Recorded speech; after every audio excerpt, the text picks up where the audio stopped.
திருப்பரங்குன்றம் தர்காவில் சந்தனக்கூடு நடத்த அனுமதியானது வழங்கப்பட்டிருக்கிறது. திருப்பரங்குன்றம்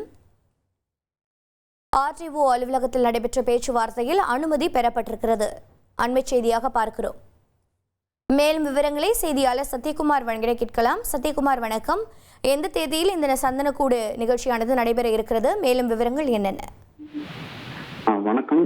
திருப்பரங்குன்றம் சிக்கந்தர் பாதுஷா அவுலியா தர்கா மலை மீது உள்ளது. இந்த தர்காவில் ஆண்டுதோறும் அந்த சந்தனக்கூடு விழா நடைபெறுவது வழக்கம். அந்த வகையில் இந்த ஆண்டு இந்த சந்தனக்கூடு விழா வருகிற ஞாயிற்றுக்கிழமை 21ஆம் தேதி நடைபெற உள்ளது. இந்த சந்தனக்கூடு விழாவின் போது மலை மீது உள்ள தர்காவில் கொடியேற்றப்பட்டு சிறப்பு தொழுகைகள் நடைபெறும்.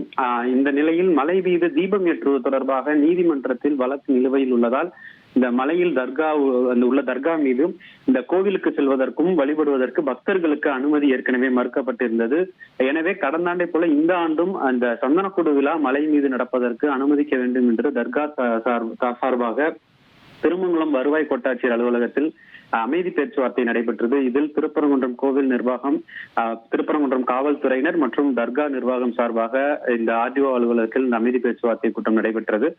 வழக்கம் போல இந்த ஆண்டும் எந்தவித பிரச்சனையும் இன்றி இந்த சந்தனக்கூடு விழா மலை மீது நடத்துவதற்கு அனுமதியானது தற்போது இதுக்கு வழங்கப்பட்டிருக்கிறது.